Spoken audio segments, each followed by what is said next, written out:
Welcome to Tripping Over the Ottoman. I'm David Van Deusen here with my co-host, Abby. And if you're new to our podcast, David and I are two superfans from totally different generations that take a deep dive into episodes of the one thing that unites us. And that is the Dick Van Dyke Show. And today we're going to be discussing a very late episode, late to the series. So we're talking season 5 and late to the season at the end of that season. And that is an episode called Bad Reception in Albany. I don't know about you, David, but I think this episode is quite the layered treat. You know, we're going to be talking about unique flashbacks and other plot devices, and also just there's a zillion guest stars we get to touch on. There are, and I have a particular appreciation for this because I live outside of Albany. And, That's so right. That's supposedly right. they were in New Rochelle and they had to travel upstate to Albany. And that's where I live. So the fact that we got a little tip of the hat to Albany, where I actually live, is something that I really appreciate as a fan of the show. That's very cool. So, as you mentioned, Abby, this is a season 5 episode 23. So, quite near the end of the show. Written by Gary Marshall and Jerry Belson. One of my favorites. Yeah, directed by Jerry Paris. Written actually November 2nd, 1965. Revised on the 19th of November 65. And filmed just a few days later on November 23rd, 1965. Interestingly, though, it did not air until the following spring on March 9th, Yes, strange. 1966. So I Yeah, wonder why the delay. I'm not sure we'll ever know. yeah. But interesting that usually after the show was filmed, it would only be a short few weeks before it would air. Well, do you have any fun synopsis of the episode? I do. I have a couple. While at an out of town wedding party with Laura, troubles plague Rob in trying to watch a TV show for Alan Brady, making his ability at even attending the wedding reception dubious. Here's a longer one I have. At an Albany hotel filled with lodge member revelers where Laura's cousin is getting married, Rob finds it hard to find a TV set to watch a fashion show for Alan Brady. Rob hears the room across from his has the TV with the show on it. Mrs. Henderson lets him watch the show. I love how they add that in. That's literally the end of the. That's it. It's like, okay, there's a lot there. And I have one more that's sort of is included in what you just said. Rob has to find a television set to watch a TV show for Alan Brady while attending an out of town wedding party with Laura. This episode, I think, has some particularly interesting observations. I'll throw mine out and see if you agree. First, I think it's unique in that none of the standard sets that we're familiar with to show up in the episode. Yeah, literally none. I mean, we're gonna have a hotel, we're gonna have a bar, we're gonna have a church. There different rooms in the hotel, but there is nothing of their house. There is no Alan Brady office, nothing like that. We will discuss, I think, or acknowledge that the hotel room of Rob and Laura's is actually the Petrie living room redressed. Yes. Fans can see, if you look closely, the living room book cabinet that's outside of their bedroom still is there, and they have Yeah. built around that to cover it up. Yeah, the bookshelf kind of gives it away. Yeah. Yes. We'll discuss, as you said, the various sets, which would have been interesting to have been there to see how they constructed all of them. And are they taking down the ones that were there, or do they having to sort of like disassemble the other ones? I don't know how that all works, but My guess is, the standing sets were, as you looked at the stage, the Petrie living room to the far left, the living room, the kitchen, and then the office. hmm And they were relatively permanent sets. and large. Yes. Yeah. So, we talked about the fact that the living room is redressed. Yeah. When Rob goes out into the corridor, between the two hotel rooms, Mm. I think that you never see him actually come out of his hotel room to see what was behind him. So I Mm-hmm. think that set was somewhere else, and he just made the entrance. Interesting. Very, very good observation. It would have been very interesting to see how the sets were constructed and laid Yeah, out on the soundstage for this. definitely. The other observation is, of all the characters with which we're familiar on the show, Rob and Laura are the only ones in the I episode. know. No Nobody. Richie, No no Buddy, Sally. no Sally, no Mel. Nobody. We get a little bit of Alan and Mel on the phone, but that's Yeah, about it. Yeah, right. some semblance of that. But yeah, it's very interesting. All of the others are guest star bits or character actors. hmm And, we'll talk about each of them as we encounter them during the run of the episode. I do think this is a great example of some wonderful, wonderful character actors. They're just great. It's almost as if this is season 5, it's nearing the end, and they're like, you know what? Let's just pull them all in. All the people that we love and we know are just they're gonna nail it. All these are just very professional bit part actors that this is what they've been doing for years and years and years, and they're really good at it. And you'll see that as we go through.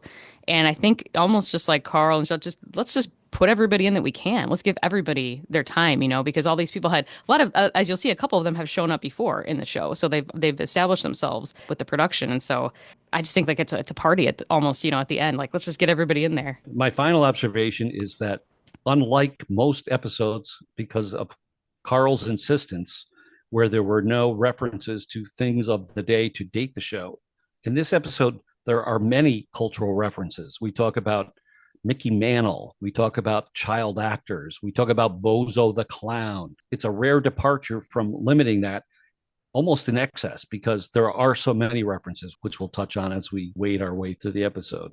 The episode starts, like we said, in a room that we don't recognize. We gather from Laura and Rob talking that it's hotel room, and he's zipping up Laura's dress. I think it actually opens on him practicing being an usher in the mirror, kind of. They're setting the stage. Like he's an usher. She mentions that she's matron of honor for this cousin's Edibeth's wedding, and they're both getting ready for it. They do that very well. The dialogue it's not a whole bunch of exposition, but it does it very well, very quickly. And also, I do love that they always have those sweet moments where Rob's helping her get dressed, and there's I'm no Henry Walden. They sort of have a scene. These really intimate scenes where they're talking and sort of like helping each other get ready. I just think it's very sweet. Yeah, and we learn as the dialogue ensues that Rob has to stay behind in the hotel room for a short period of time to watch a fashion show on television to evaluate if one of the performers that's going to be on the show might later serve as Alan Brady's partner in some upcoming show or event. And we get a little glimpse that Rob is always sort of like annoyed at Laura's relatives. Like remember the aunt and uncle he never wants to see, or like Rosebud and all. Like I feel like there's always this general idea of like, oh God, like Laura's relatives are so awful. He sort of has the same about Edibeth and her wedding, so he's making some cracks. And I think almost the name, like yes. They made a name that just you don't like any Edibeth. Where did that come from? I wrote Edibeth. Unfortunate name. Did they pick that on purpose to make her sound dowdy? So that's kind of what happens. Yeah, the perfect name. No offense to any Edibeths out there. It's very unique. Well, as Rob and Laura are getting ready, the phone rings, and who else but Alan Brady is on the phone checking up on Rob to make sure that he's going to watch this very important television program. And Rob assures Alan that he will watch the program. We see this in a lot of episodes where Alan's kind of keeping Rob on a leash a little bit. And like, remember like the baby fat episode, or, just it's this great device where he's sort of like tethered to him, even though they're not in the same room, and he's having to keep tabs on him, and he's hounding him. And it's very fun. It really spotlights Alan's, vanity kind of, and his like obsessiveness about himself. And it provides another opportunity for Dick Van Dyke to display his amazing ability on a one-sided phone call, because you would swear that he's talking to Alan Brady on the other end of the line. There's some fun stuff later when he mentions that Mel is there. We'll get to that later. But again, it's so convincing. So the telephone call ends after Rob assuring Alan he'll watch the show. And Laura asks Rob if he's sure that he'll be able to find St. Bartholomew's Church, which is where the wedding will take place. Now, I will tell you that is a made-up church. There is no St. Bartholomew's here in Albany, New York. I did do that research. I did not think there was, and I've confirmed that there is not. Rob insists to Laura that he will be at the church by 9, and Laura suggests, well, maybe you could go to the church and watch the show from there, at which they realize that the church probably doesn't have a TV. But I love the line Rob notes. If they did, they would get fantastic reception, I guess, because we're so close to God at the church. I love that. So Laura leaves for the wedding. She says, it's almost 7. I got to get going. And, Rob compliments her that she's going to be more beautiful than the bride and all those sweet things. And she says, are you buttering me up? Kind of thing. And he says, yeah. She says, well, it worked. Yeah. And he says, well, the show's not, he kind of gives us this like time, sense of urgency that we're going to see, that we're going to need for the show to enjoy it, which is that the show's on at 7:30. He has a half an hour. And then he's going to keep telling us, he has this much time before the wedding starts. So it builds that into where we're like anxious about if he's going to make it or not, So he sits down. He's like, I'm going to warm up the TV set by watching the news. Was that a thing? Warming up a TV set? I never heard of that. back in the day, early television sets, you turn them on and there literally was some sort of warm-up Cool. period before the brightness adjusted or the picture came in. So now we have Rob alone in the hotel room, which is always so exciting because now you have Dick in a room filled with unfamiliar objects and like a new environment, and you know it's just going to be comedy gold, and he's just going to run with it. And he gets to talk to himself too, which I always love, which he does well. I don't think anyone else does that as well as him. I mean, you don't even think about him talking to himself, really. You just accept it, you know. He decides he better get the TV turned on to warm it up so it's all ready for the fashion show. And he turns it on and sort of sits down, lays down on the bed to watch. And all of a sudden it hits him that he's going to be getting his tuxedo wrinkled if he lays down like that. So he jumps right back up. But then he sort of readjusts, sits on the end of the bed. And again, a classic Dick Van Dyke moment. Sits on the end of the bed, lays back flat, and does that thing that he does with his head and his neck, right? His body is prone, but he can somehow get his neck and his head to like come up like it's on a hinge. So flexible. I mean, it's just the shapes he can contort to are just hilarious. And you will see it later, actually, in Sugar's hotel room. He does a little bit with his neck in there too. So it's a very common kind of bit for him. But his amazing physicality is certainly on display here. So he gets up off the bed, talks to himself and says that he can't go wrinkle to the wedding. But all of a sudden it hits him. He cannot remember the name of the church. But I know it's named after some kid actor, right? And here's where we have some references to today. Mickey Rooney or Jackie Coogan. Quite a few references too. Yeah, like you were saying. All of a sudden he thinks maybe I can catch Laura before she's gone. So he calls the front desk and asks, did a bridesmaid just go out? And they don't know what he's talking about. So, he gives that up. But then he's just muttering to himself, talking about other child actors. Withers, Gorsey. My favorite, though, Shirley Temple. No, they wouldn't name a church Temple. It hits him. I know. I'll look in the phone book for churches and maybe it'll leap off the page. Yeah, like he sees it, he'll know it. Yeah. So he goes and grabs the phone book, starts to look up churches. And with that, he hears this pop and crackle and looks up to find smoke is sort of now pouring out of the back of the TV set. He runs over, grabs a vase of flowers to use the water in the vase, only to discover that they're fake flowers or they appear to be fake flowers. And there's no water in it. So he grabs the bouquet of roses that are in there and he starts knocking down the flames with the bouquet of roses. So we come back from the commercial and there's now a repairman fixing the hotel TV set as Rob sort of watches on and explains his predicament with the fashion show. And this TV repairman is played by a gentleman named Tom. It's either DeAndrea or DeAndrea. And he's playing a character whose name is Forrest Gilly. And again, is a TV repairman. Now, Tom was in his mid-50s when he played this role on the Dick Van Dyke Show. But at this point, had 20 years of credits under his belt. Yeah. Because his career started in the late 1940s. Yeah. He was on 170 episodes of The Life of Riley and 26 episodes of a show called Dante, as well as The Bill Dana Show, The Danny Thomas Show, The Addams Family, and more. And during this year, 1966, he was also on The Beverly Hillbillies and on The Andy Griffith Show.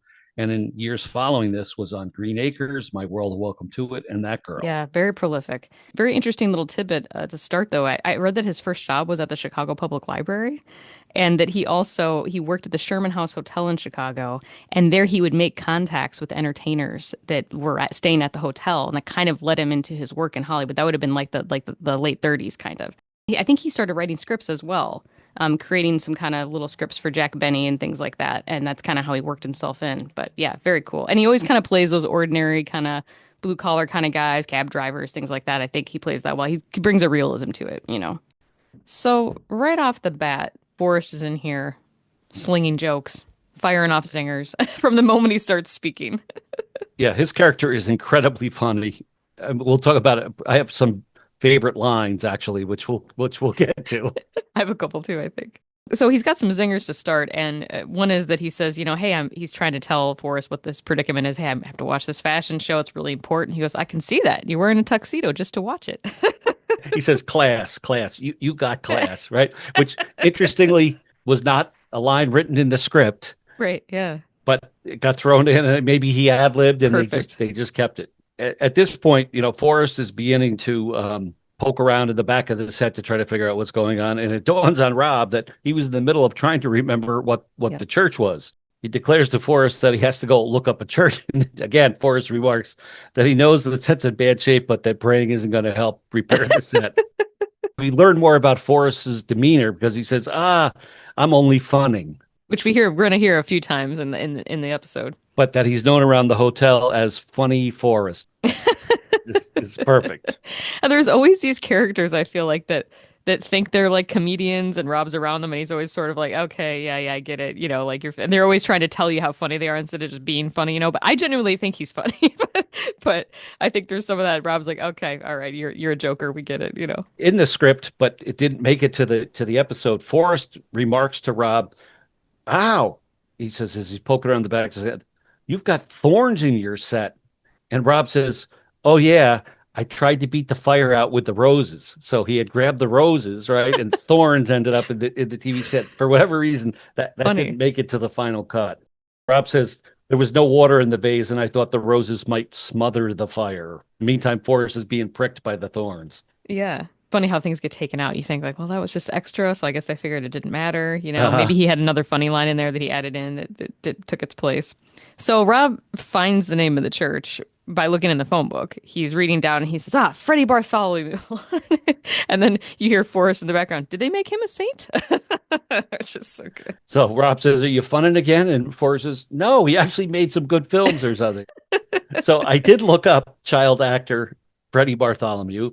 He was an English-American child actor who was very popular in 1930s Hollywood films with his roles in Captain Courageous and Little Lord Fauntleroy, which I thought the background of these child actors is intriguing. I think Forrest is truly funny because you're never sure if he's like unintentionally funny or if he's trying to be funny. And I think that's what's so hilarious about him. It's like maybe he doesn't even know, like he says he's funning you, but there's a quality to him. Like, does he know how funny he is? I don't know. Rob asks Forrest if there might be any other television sets available at the hotel, and Forrest tells him the entire hotel is filled with the SEALs convention. And Rob sort of looks at him like, huh? And he says, it's full of SEALs. There's a convention. So Forrest gets up to leave, and Rob asks where he's going. And sort of with very dry nature, he says he's going to get a sandwich. And Rob's like, huh? Obviously, Rob doesn't realize he's pulling his leg. So Forrest lets him know he's only, quote, funning him. It goes on to explain that the TV tube is dead. And unless it's replaced, Rob could watch the set for hours and see nothing. You could watch that set for hours. You wouldn't see anything. Yeah. So off Forrest goes to get the new tube. Well, and Forrest has just introduced us to like the remaining part of the show, which is these SEALs, which is going to be the whole thing of it. Which is, and I assume this is a spoof on like the Elks Lodge or the Moose Eagles, that kind of those fraternal groups kind of thing. It sets up two things I want to say going forward. It sets up that they're all wearing tuxedos, so we're going to have that mix up is going to come up, and then also the fact that the fraternal organization is probably very like machismo kind of thing. And then you have Rob there who's trying to watch a fashion show, and that's going to come up later too. So it's just a great juxtaposition of things that's going to happen. Forrest has departed to go get a replacement tube, and Rob has the idea, well, wait a minute. Maybe there's a spare TV that I could get. This whole part's brilliant. Here's the one-sided phone call again with Dick's ability. He has the idea to call the front desk to ask if there might be a spare TV. And they say, well, hold on a minute. Clearly they're transferring the call, only to realize that the person who's now answered the call is Forrest, who's apparently back in the maintenance closet trying to find the new TV tube. And Forrest says, are you checking up on me? Rob says, no, Forrest. And Forrest says, okay, I'll buy that. But you're only hearing Rob's side. You're only hearing, no, I'm not checking on you, Forrest. We can envision Forrest talking. Good, I'm glad you buy that. We get his side only, but we can imagine the whole conversation, Rob kind of laments that, like, geez, we're like sending men into space and all this stuff. I can't find a single TV to watch, in the hotel. So he puts on his tuxedo jacket and he says he's going to like go down to the lobby, presumably, I guess, on his way to find another set somewhere to watch. And that's when he runs directly into, in the hallway, a hotel maid. And she's wearing a SEAL's hat, which is sort of fun, and says she's been made an honorary SEAL, and explains to Rob that if she doesn't wear the hat, that they spray her with seltzer. Rob asks her if he might watch a TV at one of the other hotel rooms, and she sort of suspicious. Like, is he going to go in and rob the rooms or whatever? Yeah. And ultimately, the maid says, why don't you go to the bar and watch the TV there? Rob said, oh, that's a great idea, right? Yeah, yeah. Let's talk about the maid, Yes. Bella Brooke. Bella Brooke. Wonderful character actress. Like just the tops. So expressive, so much comedic timing she has. And she always kind of plays these sort of like loudmouth kind of eccentric, little bits, on the side. And it's just very reliable, her performances. Now, we're familiar with her because she was in a previous episode in You're Under Arrest. She was supposedly the lady out in the bar that Rob beat up. Yes, yes, so good. Her delivery is very funny. What do you think about this, Abby? I actually think that this role could have been played by Kathleen Freeman. Yes. Well, and it's funny. I almost picture her sometimes when I think of the scene because it seems so up her alley. Like she was the maid in Never Bathe on Yes. Saturday. She could have played this role just as easily. Oh, easily. Yeah. And would have just been just as fun. Yeah. She's wonderful. But Bella Brooke, yeah, she does a fabulous job, and you really get the essence of, Rob says, "Do you have a TV in your room?" And she's like, "A TV? We had to like go on strike to get a sink or something." Well, and then her bit of like, I ain't got no time to watch no guy watch television or something like that. Her credits in television history are quite elaborate as well. She was on The Mm-hmm. Munsters, Addams Family, Twilight Zone, F Troop, That Girl, My Three Sons, Gomer Pyle, Odd Couple. Brady Bunch, and long, like we're talking like mid 50s to like, very far Yes. into the 80s. It's fun if you're watching one of those other classic television shows to see her pop up, and immediately you flash back to the role that she had on the Van Dyke Show. Yeah.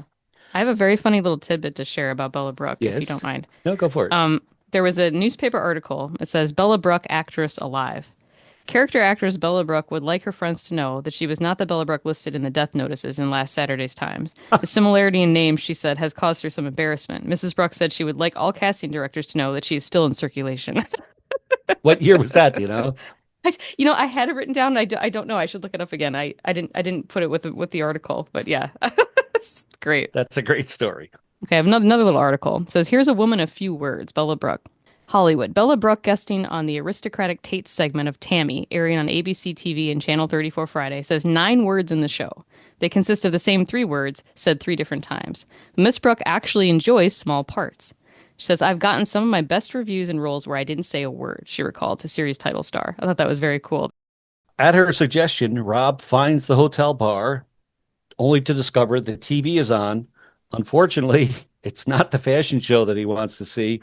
It's a boxing match. Which could not be any funnier. The two of those, the juxtaposition of those two is just great. It couldn't be anything more masculine. He approaches the bartender and, asks if the channel can be changed. But the bartender says that in the bar, democracy rules. So you got to check with other people. The bartender, in this case, is played by Burt Remsen, also a Dick Van Dyke Show veteran. Not only did Remsen appear in No Rice in My Wedding as the heckler with Clark Rice, he was the TV announcer in Dear Sally Rogers. He's also the radio announcer in The Making of the Councilman. And he's Mr. Bond's FBI partner in The Man from My Uncle. Yes, yes, a great one. These are classic Burt Remsen roles, and it's so fun to see him. He was kind of known for those, like sort of, weathered kind of realism, westerns, police procedurals, that kind of thing. He made over 70 feature films. During his career, spanning from the 50s to the 90s, 20 different television series, kind of a thing. Dallas, Leave It to Beaver, Alfred Hitchcock Presents. He was, very prolific, very prolific. And you'll see him pop up in things, here and there. Oh, that has a bird. You'll catch him in shows all the time. And you recognize him. Mm-hmm. Yeah. Rob says, well, what am I going to do? He turns around and sees 2 guys. They're SEALs. He could tell by their SEALs hats sitting in the bar to ask them maybe about the channel being changed. The 2 SEALs are played also by a couple of well-known character actors. The role of Sam Thomas was played by John Hamer. Hamer was recognized for his many TV credits that included Gunsmoke and My Three Sons, Star Trek, Get Smart, Mannix, Hogan's Heroes, so many more, including 20 appearances on MASH. I bet you Dick Van Dyke Show fans would recognize him. He was Staff Sergeant Zelmo Zale on MASH. And he also apparently had quite a career doing voiceovers. Yeah, I did know that. Doing voice work, on shows as Plastic Man, Spider-Man and His Amazing Friends. Alvin and the Chipmunks and the Yeah. Transformers. So I went and looked him up for his credits on MASH, and you're like, oh yeah, same actor. Mm-hmm. That was pretty interesting in the Yeah. decade following the Van Dyke Show. And the other seal is a man, I guess the seal's name is Fred, which is the first guy who introduces himself, the one closest to Rob. And that's played by a gentleman named Joseph Mell. These are all very prolific character actors. Everyone we're going to talk about today, most of them. There's a couple that aren't, but most of them, this is guys, 25 years across all Hollywood films, enormous range of television series, very recognizable, shopkeeper, bartender, all that kind of thing. And often uncredited, I read online that he's got a lot of parts that he was not credited for, which is interesting. Sort of like in noirs and things like that. Interesting in the script, his character name is Fred Filbo, Yeah. but in the episode when he introduces himself to Rob, he says, "I'm Fred Fiblo." Yeah. He had a little dyslexia, I guess, and they just let it go. Yeah. Because it doesn't matter, I guess. You see this guy everywhere. Perry Yeah. Mason, Hogan's Yes. Heroes, again, Star Trek, Lucy Hmm. Show, Bewitched. Twilight Zone. Yeah. Sadly, I read he was only 62 years of age when he passed Yeah. away from congestive heart failure. I did see that. Yeah. But also was in Singing in the Rain, the movie, which I don't know what part he had in there, but I want to go look. I'll have to find him there. So again, you got these two guys. They've been in a zillion things. They're just seasoned. Seasoned is the word. The two seals greet Rob with seal hand gestures, like clapping sort of their hands backwards together, and invite him to have Genius. a drink. And Rob explains that he's not a seal, but he has great respect for them. And with that, he does the seal gesture. And they're like, oh, wait a minute. If you're not a seal, don't do that. So Rob sort of, backs off a little bit. Rob was on to explain that he liked to watch the TV, but a different program, and then he'd like to watch the fashion show. Tom says, he's no seal, Fred. I think he's an art fellow. Yeah. There's a lot of those sort of coded phrases in the show that allude to the fact that someone might be, potentially gay or taking part in some kind of act that might be seen as very atypical. Like I remember like in Baby Fat with Buck Brown, Yes. the cowboy star of Hardly, And then even in the Wholesale, the fur coat episode when does your mother know you're doing this, kind of thing. As in life and in Hollywood, many of the cast and crew were, homosexual. Richard Deacon, Frank, all those people who we talked about recently. So it makes sense that it would be included in here, but it does speak to the time where people were very, a little leery about that kind of thing. And also, I think it gives us a glimpse into Carl's mind that like Rob is sophisticated, Mm-hmm. and that comes with an ability to be masculine and kind of feminine and everything in between. And he's totally okay with that. You see episodes he's wearing an apron to do. He's okay with that. Whereas these sort of like seals are kind of just this rough, masculine kind of thing with nothing really sophisticated about them. So I feel like we're getting a little glimpse into like what Carl considered to be sort of like sophisticated and refined kind of a person, somebody that can do all those things at once. It would have been interesting to ask Gary Marshall and Jerry Belson, like, where did this idea come from? Yeah, yeah. So many of these things were based on real life events. Was there some similar event or some fraternal group that they were part of that had influence on the storyline? Sure. Yeah, I bet. Well, Rob says to the SEALs that he understands that they were there in the bar first, so they should go ahead and, watch the fights. Although he does say that it's a masculine show in terms of that it's being done at Madison Square Garden. Tries to convince them a little bit. But the SEALs say that they don't want to get a bad name, so the choice of what program to watch should be democratic. And they said, well, we'll take a vote. So they take a vote, but unfortunately the count is 2-1, the two SEALs versus Rob. And Rob says, wait a minute, there's other people here in the bar. If we're going to do a democratic vote, then we should take into account everyone. So Rob looks over and sees there's a young man and a young lady in the bar, and their vote should be counted. So he approaches the two. We're just sitting, hand in hand, gazing at one another kind of thing. And we learn that they're newlyweds, played by Ed Rice and Candace Howard. Who might be the only two that aren't super prolific character actors. They Right. had just and their parts reflect that. They just have a few lines in the episode. Candace in her role says, oh yeah, all that fighting, I don't like that fighting, put on the fashion show. And Rob's like, we're there right now, it's 3-2. In an effort to still watch the fights, though, the SEALs say, wait a minute, we got Lou here at the bar. And we look over and there's this guy with his head flat down on the bar, Who's been that way the whole scene, by the way. He's just having to lay there with his head down. passed out drunk. Now, this character, Lou, is played by Tiny Brower, who again has had a lot of Dick Van Dyke Show appearances. Yeah, you might recognize him from I lifted what's the one from Great Petri Fortune? Boy, was I smashed. Yeah, It's when that he tiny. lifted people on his Yeah. shoulders for the Thanksgiving Day parade. Boy, was I Ike smashed. Ballinger was in the Great Yeah, Petri that's the Force, character. Yep. but he was a hobo and brother, can you spare $2,500? He was Yep. the cabbie and Where Did I Come From, where the Rob rushes home and the cars get locked together with their bumpers. They're like welded together. He was Mr. Parker's. It was his office that Big Max Calvati used for the final discussion about Kenny's career. Nice meeting you, folks. Tiny Brower's got his face down and they kind of grab him by the back of the collar to lift him up. And when they lift him up, he says something like, how come the bar's open on election day? And at that point, the married couple is leaving the bar. So they said, oh, well, there goes your other votes. We're going to change or keep the channel on the fights. Rob kind of yells at him like, hey, come on back.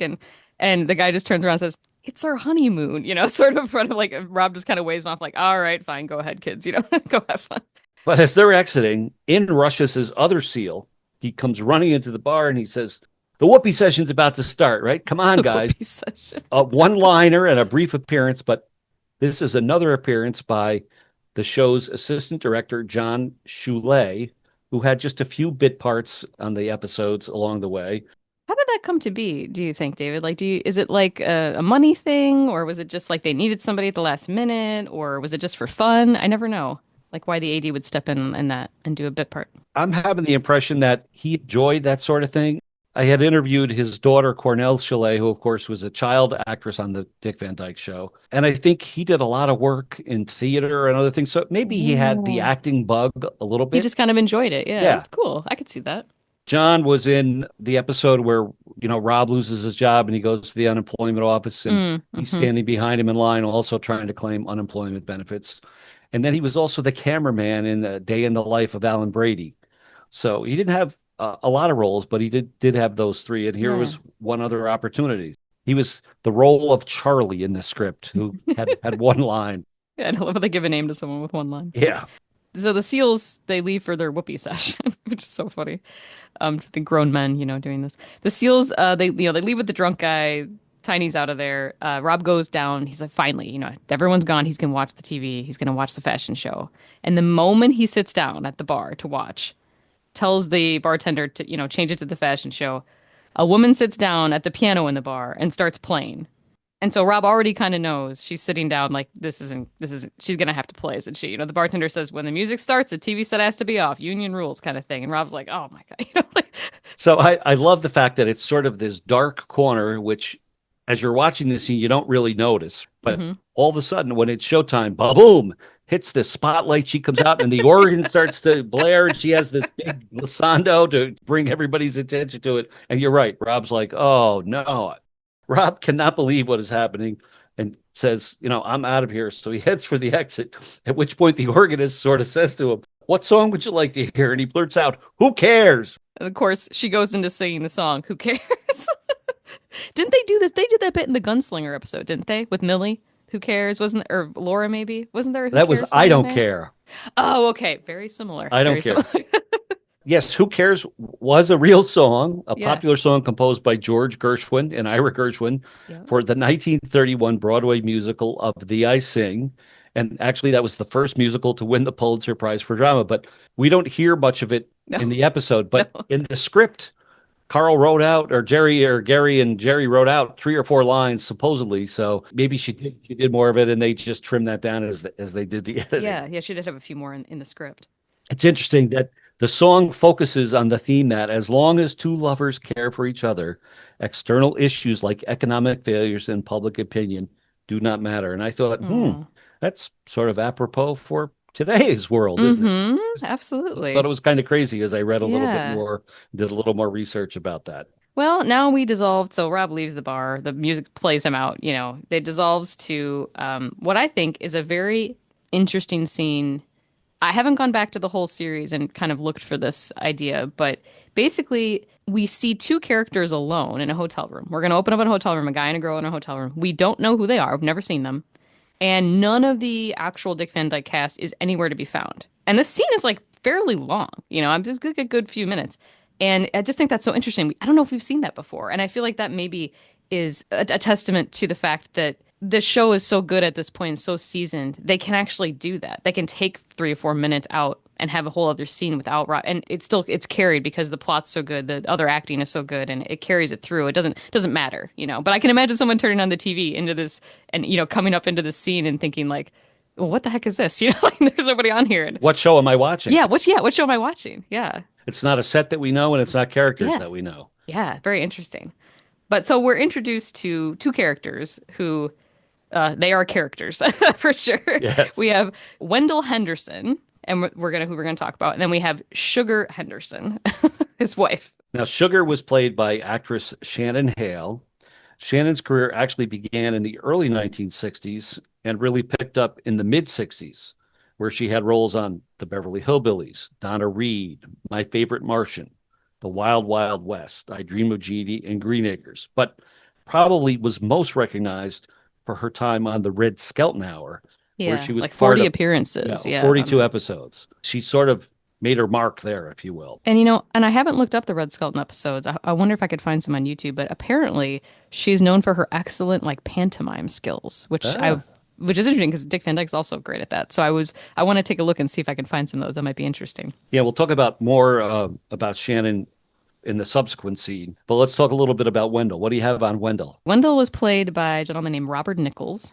Again, long career, 40s to the 90s kind of thing, but it spanned film, television, and Broadway as he trained at the Royal Academy of Dramatic Art. Yes. Also entertained the troops during the World War II, a lot of major studio films. And then eventually he ended up sort of splitting his time between like the UK and the US, kind of going back and forth. Later on, became just a very dependable actor, and especially on stage with a long run on and off Broadway. It just worked well into his later life. Yeah. But some of the films you would know, Gentlemen Prefer Blondes, The Thing from Another World, Giant. I mean, these are huge movies, Right. Huge movies. Escape from the Planet of the Apes. And even his final film role, So I Married an Axe Murderer in 1993. I don't remember him in that movie. I would like to go back and see. And in terms of his television credits, again, he was a staple. Bonanza. Yeah. Many Lives of Dobie Gillis. Please Don't Eat the Daisies. Andy Griffith. Addams Family. And in later years, Gunsmoke and Happy Days. Donna Reed. Yeah, so many. In our scene, Sugar is complaining to Wendell that she was supposed to be able to perform her act at this SEALs convention. And Wendell explains to her that this was before they decided to have a whoopee session instead of an entertainment show. I think the whoopee session is the only thing that dates this episode for me a little bit. I'm like, what is a whoopee session? And why are grown men doing it? Like, what is happening? Well, whatever it is, the wives are not allowed at the whoopee session. He says he can't and doesn't want to miss this event because they're going to put frogs under the speaker's chair. Pretty exciting. And drop water balloons out of the window. Now, they're really going wild, these guys. Yeah. Wow, crazy times. Sugar says, Wendell, do you like frogs better than me? And he sort of pauses momentarily and says, not better, honey. Different. Great delivery. Sugar's angered by his comment, slams the door, and Wendell gets set to head off to the whoopee session. And he passes Rob in the hallway as Rob's returning from the bar. And Rob was coming back to see if maybe Forrest has repaired his television set in the interim. So Wendell goes off and Rob heads back to the hotel room. He sees Wendell and he does a little seal motion, to him, like, oh, and he's, or I think Wendell does the seal motion to Rob, oh, hey, how you doing? And he's, no, I'm not he does the seal motion. Then he goes, and he does a little typewriter motion. Like a writer. He's a writer, yeah. And I do think it's fun that, like, Shannon and Robert, like Wendell and Sugar, they're such a kind of a charactery, like, just the name Sugar alone is hilarious. Just, they're such a character duo, and they're a little bit silly, on some level. And I think it just makes it even funnier then, because we know that Rob is going to somehow meet up with these people, and it's only going to make it funnier because these are almost like just two kind of groups of people that probably would never meet normally, and now they're going to meet in this hotel room under these crazy circumstances. So it's going to be fun. And Sugar, you could probably say Sugar is like a stripper's name or something. So, I mean, they almost picked the name intentionally for the connotation. Totally, yeah. And also we see, this kind of like needy wife kind of trope, pay attention to me. And then she wants to kind of I Love Lucy style, wants to be in an act and all that. So we're getting like, we're kind of setting the stage for like, oh, how this is going to go because, Rob he's had this before. We've had it with the talent shows and the PT, people wanting to perform for him and audition. So we kind of can maybe at season 5 now, we know where this might be headed and it's pretty funny. Rob returns to the hotel room only to discover that he thinks the television has been fixed. So he turns it on, sits down in the bed. Nothing happens. He looks around and realizes the set is not plugged in. Oh, well, that's stupid. Let's plug the set in. So he plugs it in, sits back down on the bed. And incidentally has his hands sort of up to his face, together. And Forrest enters the room and he says, I told you praying won't help you. So he's catching him in that. And Rob says, well, I thought you fixed it. And Forrest says, no, not yet. So with that, Forrest proceeds to remove the back of the TV and goes to replace the blown out bulb with a new one. But as soon as he puts this new bulb in. And by the way, the whole audience here, you can hear them reacting to, they know exactly what's about to happen. They go, everyone gasp. And I love when that happens because It's almost like they're anticipating it. Yes. And it's almost like it feels more live almost. It doesn't feel like, oh, this is an episode that's been capped and put away and now we're watching it. It's almost like this, you're almost experiencing in real time with this audience who are right there, like watching, oh no, oh my gosh, they're gasping. And I love that. They absolutely realized that Forrest doesn't know that it's been plugged in, but we all do, right? And yes. oh boy, what's going to happen? Yeah, it's wonderful. When Forrest does take the back off and try to plug in the tube, he's given this boom, big shot from the set and is knocked right down, flat on his back, down on the floor. And then one of my favorite Forrest lines, some donkey plugged the set in. Yes. And I love that by the way he says donkey. It's not donkey, it's donkey. Well, I looked up, I guess donkey is it like an insult for someone that's slow, or in particularly the 60s was sort of a slang for someone that was slow, like a donkey, which I never knew that. I thought he was just saying donkey with like a thick New York accent or something, but I think it's actually the word donkey. Yeah. But in the script it was the word donkey, not donkey. Oh, was it? Oh, interesting. Fans who love this show, yeah, well, no, some donkey plugged the set in, right? That's the line. It's not donkey, it's donkey. Yeah. And to which he says to Rob, are you going to help me up? And I love this next line. I fell all the way down, Fell all the way down. All the way down. So funny. Not in the script. So did he ad-lib that? Which I think is his best line, yes. Honestly. And then he says something, you're a funny little devil, ain't you? So Rob helps him up. He says, is he hurt? Forrest says, no, I'm not hurt. He takes a look at the back of the TV set and he goes, uh-oh, you blew out 2 tubes, And Rob says, Forrest, I'm really sorry. They have the funniest back and forth between them. Forrest says, I'll buy that. Oh, he gets up to leave, says he's going to go round up some parts, for the TV.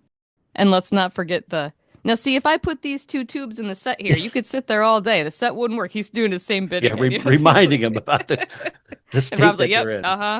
Okay, Forrest. So Rob receives another phone call, and it's Alan again asking about the show. And Rob says, I love this. He's right in front of the set, right? Yeah. Then he says he'll let Alan know when he thinks he has seen more of her. So he doesn't let on that he hasn't really seen anything to date. Well, Rob doesn't lie. He almost lies here.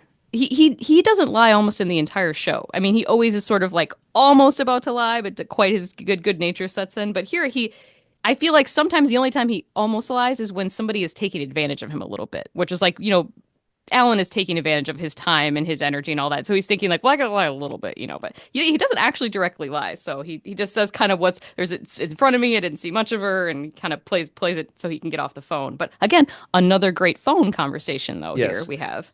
Is this the point where he's talking to Alan, but in the middle of it, he said, oh, who else was there? Oh, hi, Mel. Or right. There's some shut up, Mel. Rob says, oh, who shut up? Oh, Mel's there. Okay. And by the way, we can picture the whole scene on the other end of the phone almost. We can picture Alan's office. Absolutely. Mel getting yelled at. So Rob says, well, say shut up. I mean, goodbye to Mel, kind of a thing. So he ends the phone call, and you almost see Rob is in a predicament. He really doesn't know what to do next. Yeah. He knows Forrest is going to get to 2s, but he doesn't know how long he's going to be.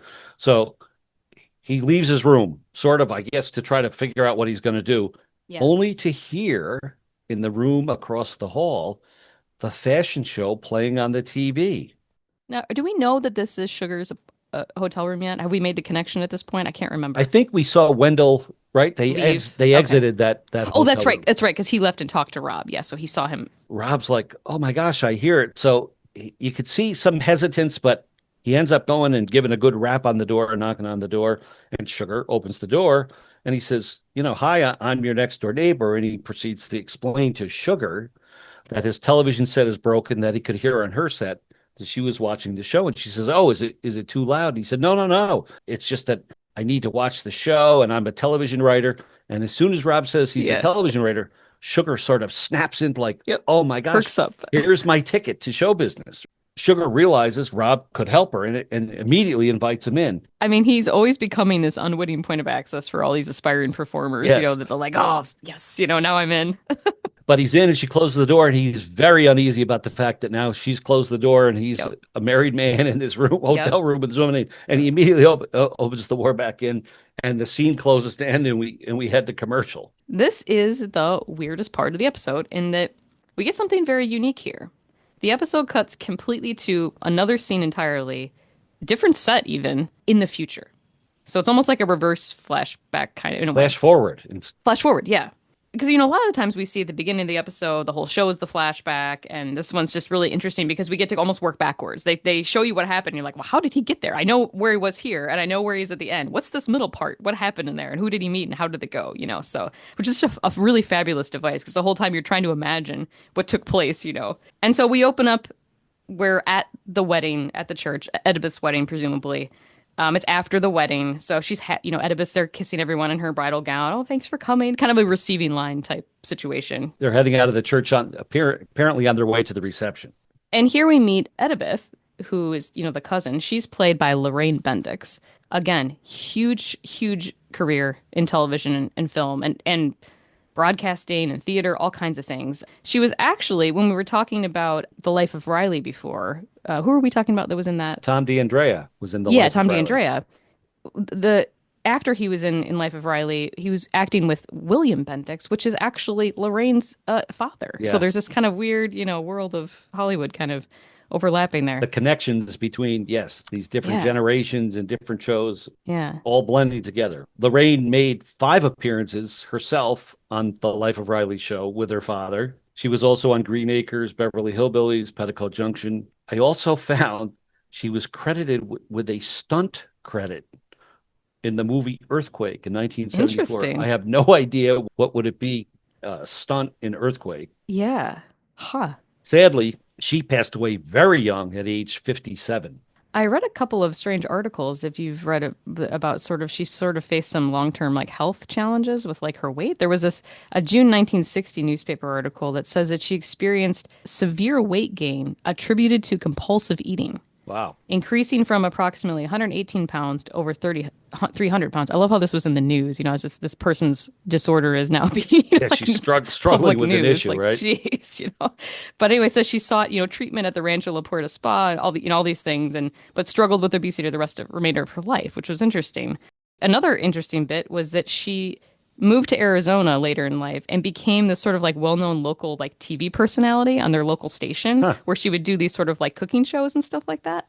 And I found one, it was a little later, her cooking shows had ended, but she sometimes would drop in other shows and do cooking with people. So I found one called Chili Bill's Kitchen. This is an Arizona little show where this guy's cooking and she is a little guest star on there and cooks with him. So you can see her in, the probably late 60s, maybe probably late 60s, and she's cooking with this character on this show. It's just such a fun thing to see where their lives had taken them. But again, she looked well to me on there, so I don't know how factual that 60s article was. I'm not sure. Yeah. Now, was that a YouTube clip that you found? That was a YouTube clip. Yeah. Mm-hmm. I do find it intriguing in the script. The beginning of the episode, Laura's talking with Rob about Oedipus, right? And she sort of asserts that Rob doesn't really like Oedipus really very much, right? But as we're introduced to Oedipus here for the first time in seeing her, the script actually says fat Oedipus, which I did not see that. Very my intriguing. goodness. Almost trying to make it be like the bride was not the most pretty of brides. Well, that puts a little spin on this other article we read about her as an actress.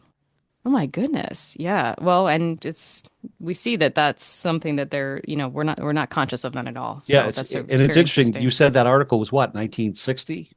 Yeah, 60. Yeah. And here we are in 66. So Mm-hmm. it makes you wonder where on that journey she Yeah. was. And Yeah. imagine being the actress and picking up the script and reading that you're fat Edibeth after Oh, you had can that you imagine struggle. that? And by the way, she looked wonderful. Like she's a lovely looking woman. You know, I didn't see any issues like that, and it's very sad. Yeah. Yeah.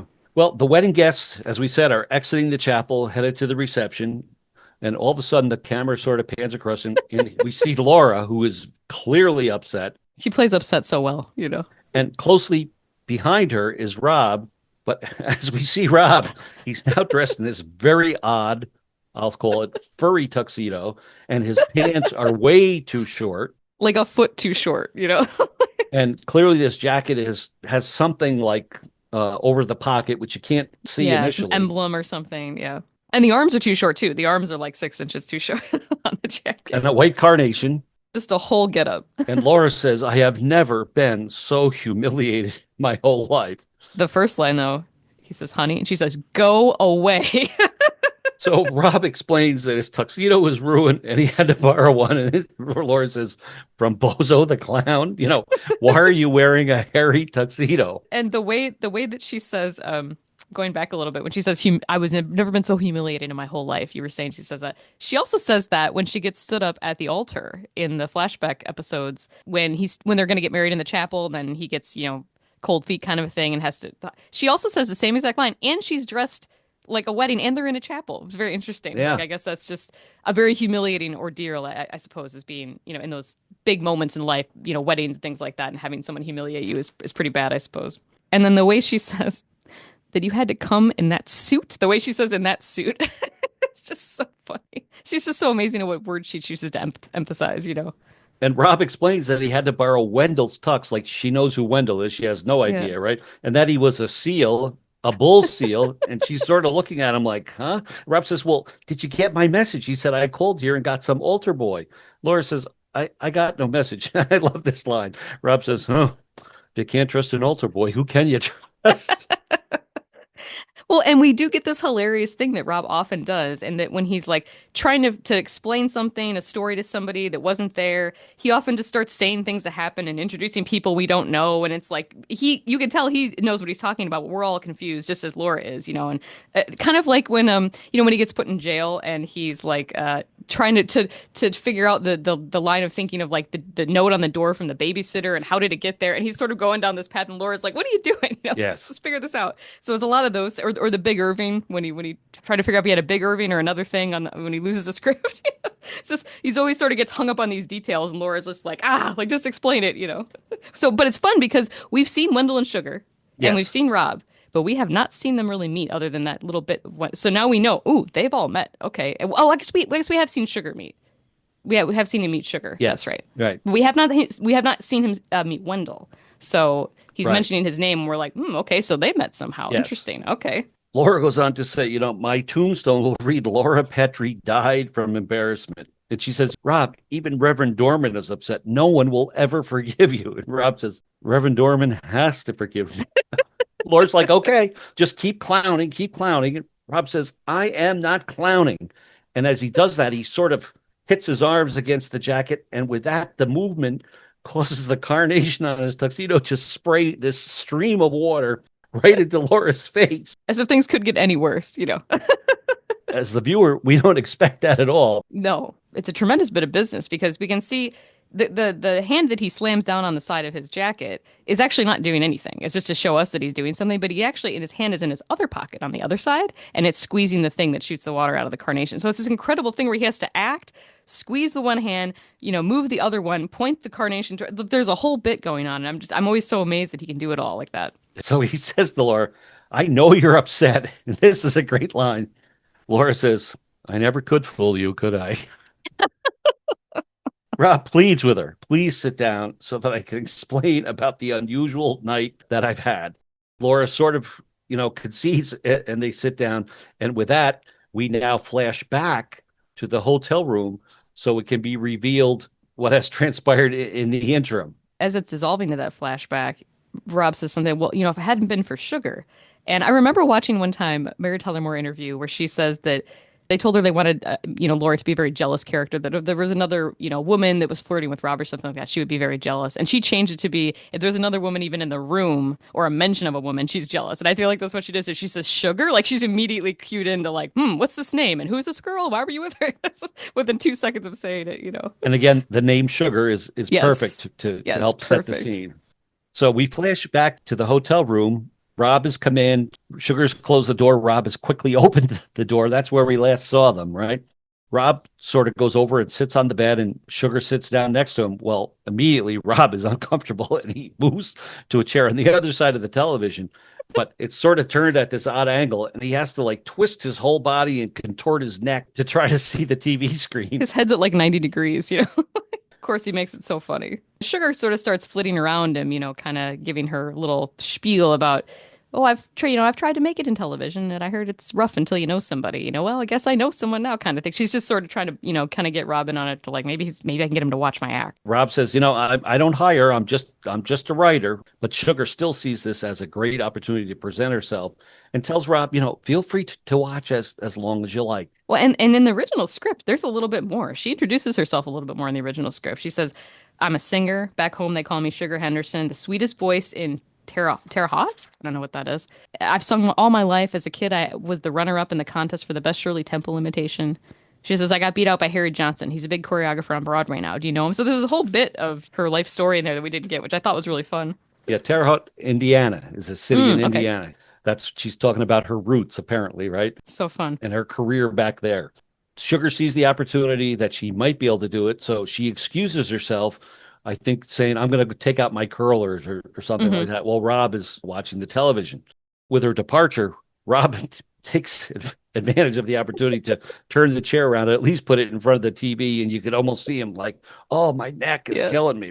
With only a few minutes elapsing, all of a sudden, Sugar reappears with her hair all done and makeup, and she's in this sexy, glittery, strapless gown. Has one of those big mermaid bottoms on it, very over the top. Now, at this point, has he learned her name?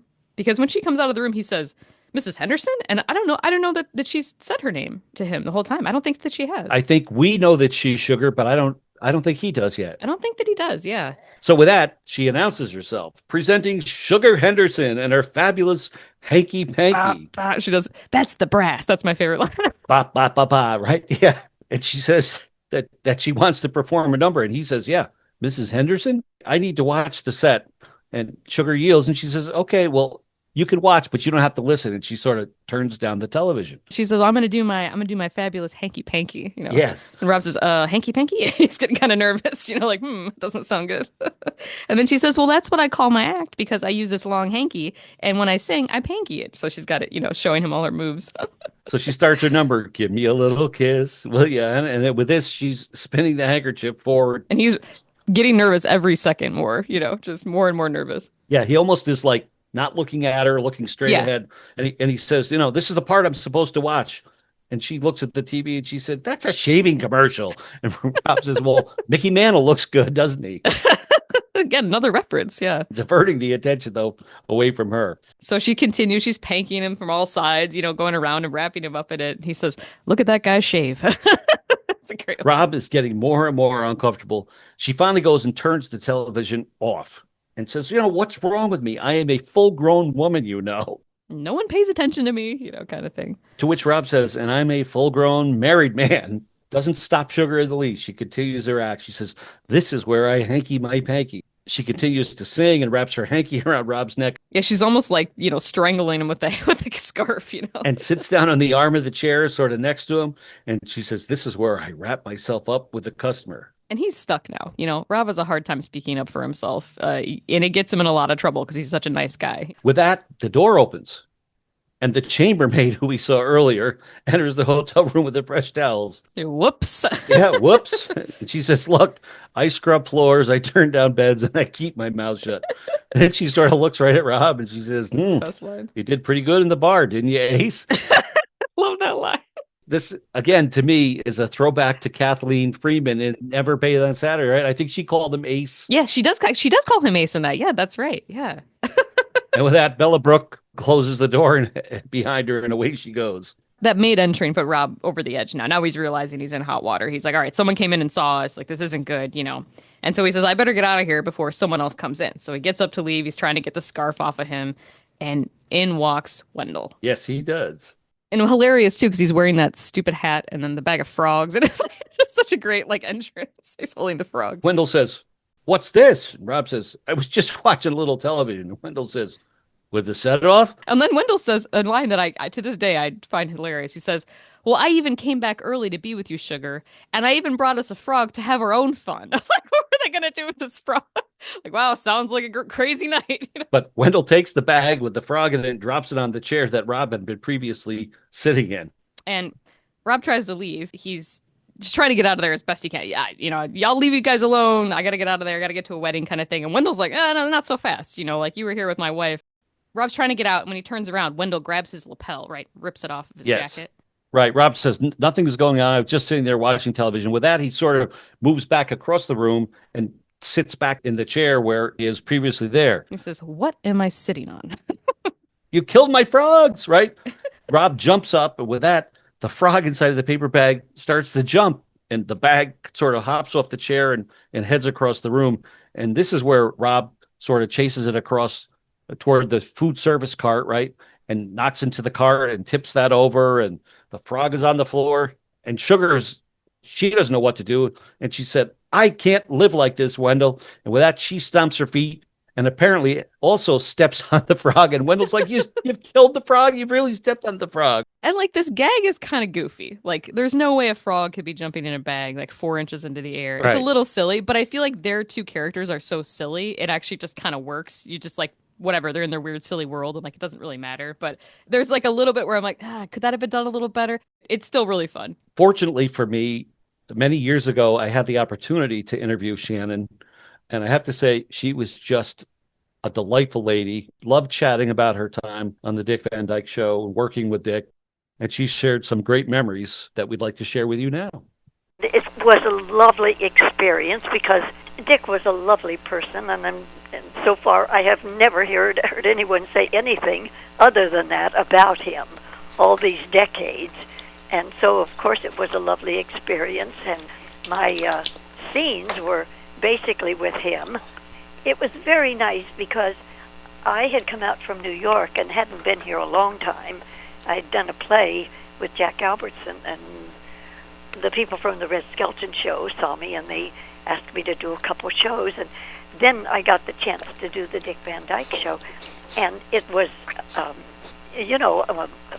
one of my very first TV appearances out here. I'd done some television in New York, but mostly stage and nightclubs. It turned out that it was this lovely group of people, Marshall and Belson and Jerry Paris, the director, and Carl Reiner was not in town that week. For some reason, he was in New York, and that was why Marshall and Belson produced that segment, as I remember. I had to go over and meet them. I remember they talked to me a bit. We chatted. I don't know. I think they gave me a script to read, but I don't even really remember that. I only remember they kind of walked away for a minute, and I heard, I think it was Jerry Paris said, we better sign her before we lose her. And I do remember that when we started the scene, I'm in a house coat and my hair in rollers, and he wants to come next door and watch my television because his doesn't work and he needs to watch the show. So he said, I'm a writer, and of course I immediately perked up because she's a performer, the person I'm playing. And so I asked him to come in, and I got him seated in front of the television, and as soon as his back was turned, I went off stage and did this quick change into the evening gown and the hair all fluffed up and came back out. I started my song. I do a song where I just said, and this is where I panky my hanky. Well, I no sooner got started on the song than the photographer, the studio photographer who was shooting behind the camera, still shots, he dropped his camera. Of course, it made this huge clatter, and we had to cut, and we had to start over. Well, that lost the surprise of what I was going to do. The audience was very nice, and they responded again. So I started with the song and the hanky again. We got about 4 bars into the song or so, and just off the sound stage, a phone rang, and they had to yell, "Cut," again. So by now I'm getting a little discouraged, but everyone was very nice. We reset, we started again. We got into the song nicely, and the director said, "Cut, I've run out of film." So I thought, oh, this is a fine beginning, I must say. But on the next take, everything went fine, and they got what they needed, and it's always too bad if you lose the surprise of something that you're doing. But with a fairly small audience, when we had the live taping, they were all very nice and responsive, and it was fun doing it, and the rest of the show went very well. That is wonderful, wonderful story she has. What a delight. Who knew the backstory of trying to get the anticipation of the audience from the very first take and just didn't want to work that day? Again, another person in a long line of people that say that Dick is a great guy. That list gets longer and longer every day. The scene sort of oil dissolves, and we flash back to the church where Rob and Laura are sitting there trying to settle everything that's happened. And Laura at this point really accepts Rob's explanation of what had happened, although she said she's still mad at him. He says, "Do you believe me?" She goes, "Of course I believe you." "Are you still mad at me?" "Of course I'm still mad at you." And she goes on to suggest that if Edibeth asks what happened, that they just make up a lie because no one will believe that story. And then she says, "Well, you went through all that and you didn't even get to see the girl on the TV, you're supposed to be watching for." And he says, "No, I did see her when I was changing into this tux. I saw her." And she says, "Well, how was she?" And he says, "Oh, she was awful. I'd rather have Sugar on the show." And Alan just hated her performance. And she says, "But she got the job?" And he says, "Alan hated her performance." Meaning, obviously she was a good-looking gal. But Laura's not quite getting it, and Rob says he can't explain it to her while they're in a church. He'll explain it another time. With that, Edibeth comes over and approaches Rob and Laura and says, "Please come and join the reception." And he said, Edibeth, clearly embarrassed about his tuxedo. And Edibeth says she doesn't care how people are dressed. She is just happy that all of her family are there to celebrate with her. Which... she's a delight. Edibeth is so great. Rob had all these mad feelings about her, but I'm like, she's a wonderful lady, it seems like.